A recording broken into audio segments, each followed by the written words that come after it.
हवाई जहाज हवा में कैसे उड़ता है और फोन कॉल आने पर उसे कानों के पास ले जाते ही वो ऑफ क्यों हो जाता है और टोल टैक्स वाले बाइक वालों से पैसा क्यों नहीं लेते, जानने के लिए बने रहिए वीडियो के अंत तक। नंबर 1, एरोप्लेन हवा में कैसे उड़ता है। ये सवाल कभी न कभी तो आपके दिमाग में जरूर आया होगा, लेकिन मैं आपको ये बताने जा रहा हूँ कि ये कैसे हवा में उड़ता है। दरअसल जब एक प्लेन उड़ता है तो कई टाइप के सिस्टम एक साथ काम करते हैं। सबसे पहले जब प्लेन टेक ऑफ करने वाला होता है तब उसे बहुत ज्यादा स्पीड में चलाया जाता है और थोड़े टाइम के बाद उसके फ्लैप्स नीचे कर दिए जाते हैं, जिसकी वजह से एक डाउनवर्ड फोर्स पैदा होता है। ये बिल्कुल ऐसा होता है जब हम ज्यादा स्पीड में बाइक चलाते हैं तो बस थोड़े से फोर्स से बाइक का आगे का टायर उड़ जाता है। बिल्कुल वैसे ही प्लेन उड़ने लगता है, लेकिन ये फोर्स ग्रेविटी के फोर्स से ज्यादा होता है, जिसकी वजह से प्लेन हवा में उड़ने लगता है। और जैसे ही प्लेन हवा में जाता है तो प्लेन के अलग अलग फ्लैप्स को यूज किया जाता है और सभी इंजन को भी, जिसकी वजह से प्लेन आसानी से उड़ पाता है। और इन्हीं फ्लैप जिनको फिन्स भी कहा जाता है उसी से डायरेक्शन भी चेंज किया जाता है। नंबर 2, 2015 में एक ऐसी मूवी को रिलीज किया गया जिस मूवी का नाम था the movie will be never see.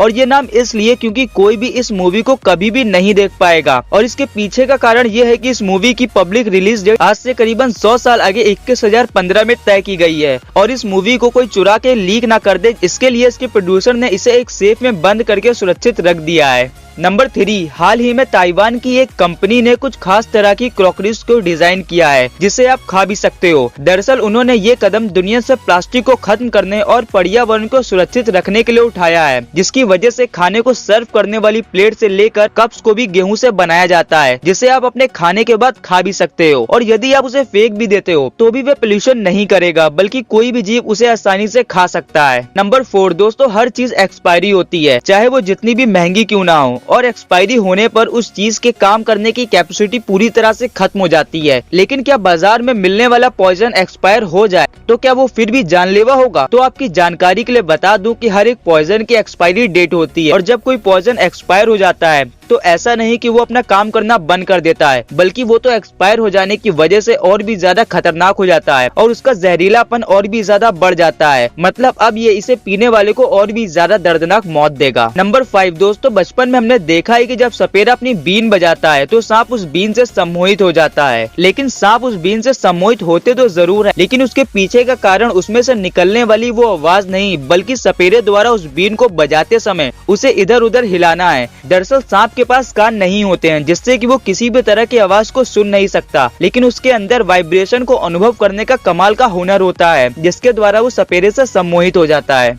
Number 6, गाड़ी चलाने वालों के लिए दूसरी सबसे बड़ी समस्या है ये टोल टैक्स। लेकिन सवाल ये है कि बाइक वालों से टोल टैक्स क्यों नहीं लिया जाता? आखिर ऐसा क्यों?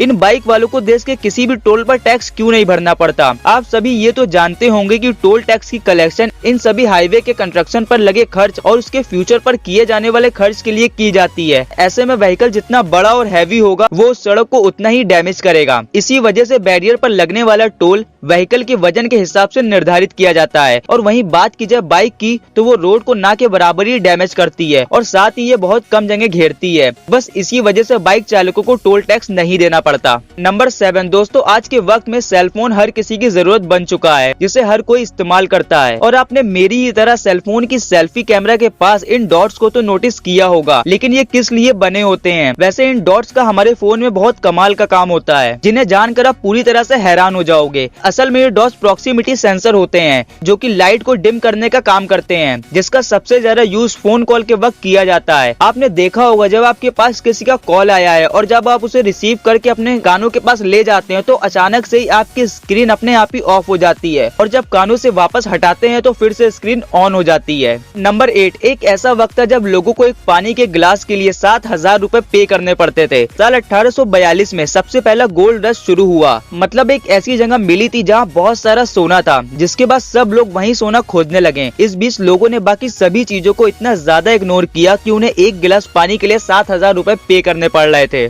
तो दोस्तों वीडियो अच्छी लगी हो तो वीडियो को लाइक और चैनल को सब्सक्राइब करना मत भूलिएगा। मिलते हैं अगली वीडियो में। Thank you for watching.